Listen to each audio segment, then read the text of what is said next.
Welcome to episode number 13 of the 212 and the 305 podcast. 13 is actually a lucky number for me. My younger one was born on May 13th, so it's lucky for me, I know, and lucky for others. So, Brooke, you're on a lucky episode. Good. Very happy to be here with my person I met a long time ago in New York City, Brooke Wise of Wise Matchmaking. She also moved down to Florida a long time ago, and thanks for being here, Brooke. My pleasure. Let's start. Just tell us about a little bit Sure. about you, what made you move down, and what you do for a living, and why you Sure. love it so much. Okay, so I moved down, my husband and I, and we had our daughter was 9 months at the time. We moved down in 2010, so before the COVID Way before that, right? Floridians. Yeah. And we moved down because my husband was going to law school down here. Okay. And he grew up in Florida. His family's in Hollywood, grew up down here. And my parents were in Boca. And we moved for law school. Didn't think we were going to stay, but we loved it so much that here we are. You know, this is our home. So we started in Aventura for 4 years, and then we've been in Boca since 2014. So yeah, Nice. yeah. You I can't really say like when I still have a 917 area code and So do I. everything, but you know, and I'm from New Jersey originally, and most of my life was in the Northeast in New York, and family there and in New Jersey. But I'm a Floridian, and our other daughter, our youngest, was born down here. Yeah. Nice. Yeah. So like me, we talked about this before. We have most of your clients, like me, are somewhat related to the New York City area. They live and or work in the New York area. Is that correct? I would say a majority of my clients are in New York. So I used to have a place still in New York. Now I don't anymore, but I go up pretty much at least once a month. Okay. And I either stay at the Penn Club or I have an older brother in the city, and I do a lot of meetings there. And then because of COVID, I do a lot on Zoom and FaceTime, and a lot of times it's not that easy for people to leave during the day to meet with their matchmaker anyway. So Right. I'm really a call it a business doctor meeting. or a Right. dentist or Right. whatever, but you know, and then interestingly enough, with COVID, a lot of my clientele came down here. Right, So right. if it was temporarily or what have for you. the season or whatever. Yeah. Yeah, and Right. everybody has a connection Right, down here. So it's worked well. No one seemed to have an issue with me living here because there's so much interconnectivity with New York and South Florida. Right. So, and I do have clients down here as well, but it's still, I think matchmaking lends itself more to the New York, to cities really, like New York. And Okay. even though New York seems like a hard dating space, it's still the best place, in my opinion, to meet somebody. Yeah. And so how does New York compare to Miami, I guess? As much as you could, obviously we're never mentioning names, stuff like that, but you have, when you say big city, I guess you do have more, you're saying you have more clients maybe in Miami opposed to Boca, or, yeah? So down here, it's very spread out. So in New York, it's obviously, there's the most single people in a dense area are in New York. And also, people still move down here when they are more settled or when they're married or have kids. There's still that. Things are shifting, of course, with different financial centers Right. and with Ken Griffin and all different things. Things like that. Yeah, of course, and more, younger Better people. schools, better medical. Yeah. There are more reasons to move down here, right? Yeah, but a lot of times people aspirationally want to move down here when they meet somebody, I find. So, and also my connections, my contacts personally are stronger there, even though, my husband grew up here. We met in New York. I grew up in the New York area. Is he from New York also? No. He's from South Florida. Oh, okay. Yeah, but we met up in New York. Yeah. So, and I think here you have to. It's a different type of dating. Like people, when we talk about South Florida, I joke it's Palm Beach to Miami. Right, It's very spread out. So a lot more than just Manhattan or Brooklyn, right? Right. Yeah. It's not like Upper East to Upper West, which Right. people still don't like either. But, Right. So yeah. Yeah. Yeah, right. People complain about crossing the park. Right. Or going downtown or going uptown, but it's a lot easier to do that than to go from Like your drive today, right? I mean, yeah. Yeah, like my drive today was pretty Right, horrific. right. Yeah, with the traffic, I thought I timed it, but yeah, it was not that great. Yeah, but So tell us, I mean, whatever you want to talk about your business, obviously, again, you don't want to say anything too specific, but how do you find your clients? And do you have any, maybe, of course, without names, like stories you want to tell or anything like that? Just on a very high level. Sure. So, I started this, almost 15 years ago come April. Okay. And previously I worked in finance, I worked on Wall Street. And, but in that world, I had a very people-facing role. I did investor relations and marketing for a hedge fund. I did equity sales and trading. So I was always interacting with people, always connecting people, and setting people up. It just came very naturally. It was an all-encompassing passion, not a hobby. And that's really why I started it, because it just was something that I love to do. And it's really grown through word of mouth. I still get clients through that success story of a couple that I married 10 years ago that has 2 kids. I still get clients that way. It's also just like a part of my life, where if I go to the doctor's office and I put on my thing, I'm a matchmaker, 9 times out of 10, I get called to the back to speak to a nurse who's single or has a family member who's single. And then I do collaborate with other matchmakers, so I see their clientele, and they might refer someone to me, or I might refer someone to them. And then, I do have a social media presence a little bit. Like I do different Instagrams and reels on topics that come up. I don't lack for topics of talking about with modern dating and texting and all, what have you. And so some people will find me there or connect with me or see where I went to college, even though that was many, many years ago, or business school, and we have people in common, and I connect that way. But yeah, it's not where it's like it's definitely not your mainstream business by any stretch, even though a lot of people are so over online dating, over app dating, or swipe dating, or whatever you want to call it, and want to meet somebody in real life. So, and then the interesting part of my business is when I do have success stories, I always joke, the better I do, the more quiet my phone lines are, and that's why some people don't necessarily know about all the success stories that happen through matchmakers, because people are super private. The people I work with are very private. They're not the reality TV show type people who, they don't want They don't want to expose. They're coming to me for efficiency, and they're coming to me for discretion. Right, of course. So while I'm Jewish and a matchmaker, I'm not a yenta. I always joke, if I was a yenta, I'd get fired. When my mom or grandmother says that, I'm like, no, you don't understand. That's not what I am. But anyways, I think I answered your question. Loose lips sink ships, they say. Right? I know. Well, someone told me that a while ago. It stuck in my head. Right. Right. I mean, in my business, of course, you have licensing, ethics, all that. But it's really, there's no license in your business, but of course, ethical, and of course, if anyone hears that things were exposed, then it just ruins your reputation, which is the most important thing in our business. 100%. Right. Yeah, I'm 100% goodwill. But that being said, any without, of course, any New York, Miami story, any one particular story that like a New Yorker moved to Miami or Miami, anything interesting about the connection between the cities? Yeah, one of my earliest clients, I would say client 2 in Wise Matchmaking, I set up with a guy. They were in New York, and they wound up moving down to Florida. She grew up down here, but her profession worked in finance, and they moved to Florida.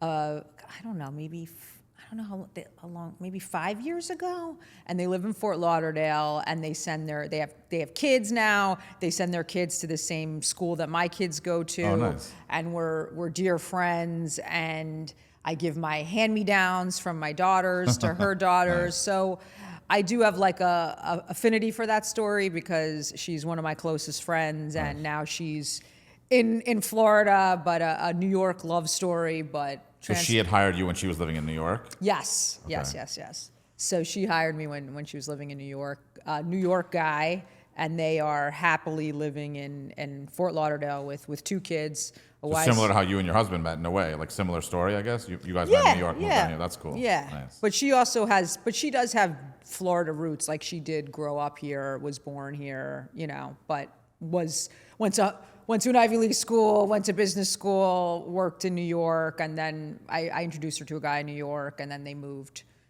down here after, they got married down here and then lived in New York for a little bit, but then moved down here with the kids. Yeah. Nice. Yeah. So so enough. I mean, anything else you want to say about your business before we switch gears into some more, I would say more fun stuff, but you already have a fun business, but.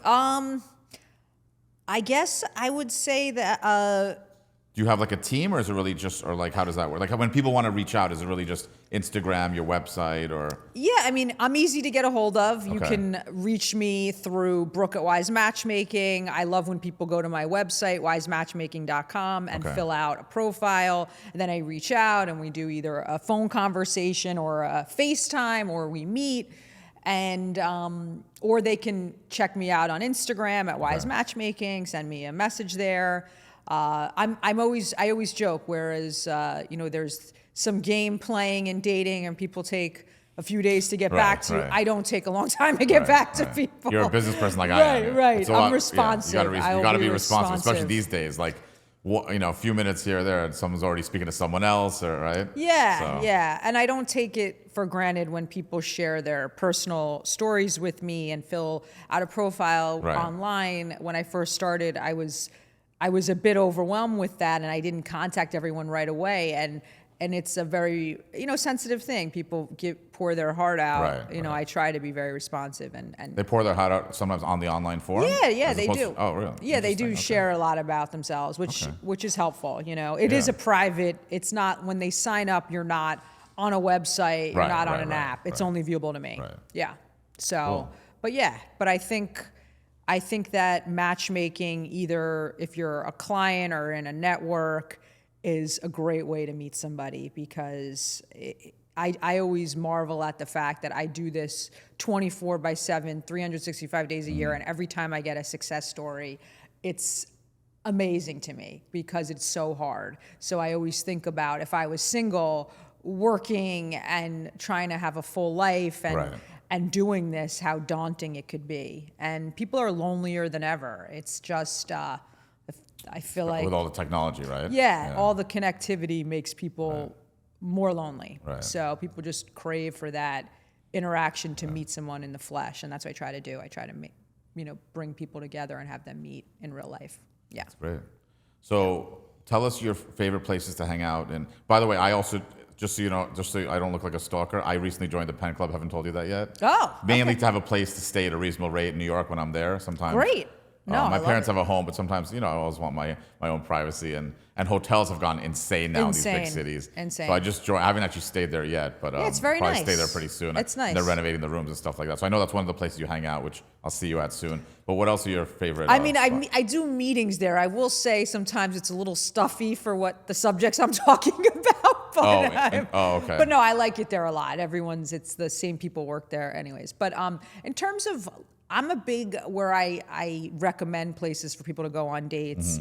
A lot of places are in Nomad, like the Right. Ned, or at the Ritz-Carlton, they have a bazaar Yes. room where you can make a reservation. Is that the one in the lobby or the rooftop? There's I'm just like the lobby the lobby, area. and there's Yeah. something else I think on the rooftop, right? Okay. Yeah, I don't know the roof one, but it's always changing the places I recommend Right. for first Well, dates. Nomad's central. It's hot. It's trendy. It's Yeah. yeah. Ned, Nomad. I also Have you been to the Virgin Hotel around the corner? No. Oh, that's And another good one, by the way. You might want to check that. I've stayed there before, and I also just meet people there. Okay. Yeah, I haven't been to Faina, which is yeah, it's new. so new. It's only a few months old. Which is, I Yeah. haven't been to that one. But there's, Dear Irving still is popular That's in an the old school Gramercy. spot. Yeah, Yes, of in course. Union Square. Gramercy Yeah, and Americana. But I feel like a lot of times I'm in the Ned Nomad Okay. areas. No, it makes sense. It's Yeah. really like, because it's still central. Right. And there's so many options there. Yeah. If you meet for a drink, you want to go for a bite after. Yeah. Like there's so many different options. And if you want to shoot up downtown, uptown, Right. I get it. But Upper East Side's gotten better. At first, Has when it? people, Yeah? when people Okay. would ask me for a place, I'd be like super stumped Right, for like right. a place. But Especially something like trendy and a little bit cool, right? Yeah. right. Anything But- new up there that you can think of? There's Hoaxsters I recommend to people. I don't know if I'm pronouncing that right, but yeah, like they still have the same uva and like very like tried and true. But I try to stay away. And then there's the Mark, the Carlisle. Right. Recently, the Casa Tua opened up there. I don't know if you've been Yeah, there I know. yet. I didn't know. Yeah, but I didn't realize it opened up there. But yeah, they're opening up a lot of spots up there. They know. Yeah, there's a lot of empty spaces, and they know that so they have to. Not everything can't just be nomad or downtown. There has to be things midtown and uptown. Right. Exactly. What about down here? Down here, well with Delray, Atlantic Avenue. Love it. Yeah. I feel like the Grove, even though it's impossible to get a reservation, such a romantic restaurant on Atlantic. Oh, okay. I don't heard of the Grove, but okay. Yeah, then there's Tremonti's, which is a great dive. You took the words out of right. What a meal. I went there for the first time with my parents a couple months ago. That's really New York style or better Italian food. Yeah. And I mean, they are from Little Italy originally, right? Yeah. So. Then they have Bourbon Steak now we also have down on, I haven't been. We have tons of steak places. Then you have Meat Market in Central Boca, which is a fun spot to hang out. I like Motec a lot. Is Motec up by you now too? Yeah. Oh wow. We have one in Central. Yeah, they're crushing it in New York and Miami now. Yeah, I've been to the ones in New York. The one in New York I've been to also. Okay. I like the one better down here, but you know. Here's the original one. Right. They're opening in Midtown near me, like Suin. It's crazy. They're really doing well. Yeah, it's a fun. I mean, it's so I could like fill up on the appetizers though. And the bread is so. Oh my God! Very try to stay away from the carbs, but those are worth the carbs. It's not healthy, the bread. yeah, No. but it's fun. Yeah, it's a good. Have you been to La Colonial? I have not. I heard it's great. You know, it's originally from 57th Street. Yeah. Yeah, I know it's great. I've been there a few times. Really good. There's another steak place right near there called Hyde Park, which is also very. I think I walked by that. Yeah, in that new section, right? Right. Yeah. Okay. Yeah. No, Delray is amazing, really. So I guess it's either Boca or Delray where you usually hang out, right? Yeah, I guess in Miami, I'm not original. I like Joe Stone Crab. Oh, of course. Prime 112. Yeah, I don't know. I mean, there's a lot of people that I guess still go to Faina and for like dates and stuff. Yeah. The living room with the music there is one of my favorite spots. Yeah. Faina, I heard Mandolin's still popular in the design district. Yeah, right by me in design. Yeah. Still does well. Yeah. Yeah. What was the other one? Mila? Mila's apparently the highest grossing restaurant in America. I'm actually going there on Christmas with my family. Okay. You got a reservation. I've never been, but I heard Look, it's very expensive, but to me, if you're going to spend that kind of money, because a lot of places you go in Miami, you're going to spend that kind of money and feel like, what the hell did I hardly ate anything. But I think, to me, Mila is one of my favorites and almost worth the money. Okay. Yeah. Okay. That's why I kind of said, when I saw that reservation on Christmas, I'm like, we're going there. So it's 9 of us, and I'm excited for that. Right. So, but yeah, there's a lot of in Boca where I feel like we're getting everything from so New many York. Things opening up, just like Miami. Every week or every month there's a new place or two. Right? Yeah, and Palm Beach Boucan is amazing. I've heard of that. Yes. So good. And Mary Lou's in Palm Beach. That's more of like have you heard of Mary Lou's in Palm Beach? It's more of, I think, a lounge club type. But they have dinner. They partner with Sushi by Boo, which is a place I like. We had Richie Romero, one of the owners, on our podcast a few episodes ago. So Lola's very good. Lola 41. Lola in Delray? No, Lola 41 is in Palm Beach. Oh, Palm Beach. Yeah. Okay. Oh, I'm mixing up with Lulu's in Delray. Okay. Yeah, I've never been to that place, Yeah. but I've Next heard to of the it. Ray in Delray. Okay. A cool lunch Oh spot. yeah, the Ray's great. Yeah, Ray's, love the Ray. The rooftop. There's an Italian place there now. It's called Campy. Yeah. Somewhat potentially related to Campagnola. Right. We were staying there, and the guy at the front desk recommended Tremonti's. Yes. We were like, oh, but what about Campy? He basically was trying to say Tremonti, and we ended up at Tremonti's, and again, we were like really happy there. Yeah. So I think Campy might be changing a little. Like they might change the concept because I don't know how well it's doing. But again, because there's competition in Delray now too. Right. So you got to really be at the top of your game to survive. And then there's Akira Back. Yeah, on the other side of the hotel. Which is very, very good. You been there? Yeah. Okay. That's a cool spot. Next on my list. Yeah. So we got a lot of places. Yeah. No, you don't. I see why you don't have to come. There's no reason except thanks for coming today. But like to really come down to you don't have to come down to Miami to eat. You have so many options up there. But I do love Miami. But I feel like when I come down here, during the summer I was here. My daughter was doing the Miami City Ballet, and we basically stayed here. We had like an Airbnb. For like a few nights. Yeah. Okay. No, it's too tough to go back and forth. It's a lot. So you got like a room for a few nights. Airbnb. Yeah. Airbnb. Yeah. Okay. Yeah. So you got enough Miami for the year. Well, it was it just was too much to go back and forth. Right. No, I hear you. Yeah. It's a lot. Yeah. Yeah. Cool. So no, thanks for coming on. No, my pleasure. And, My pleasure. It's been really great having you, and thank you for watching episode 13. And we'll see you soon. All right. Thank you.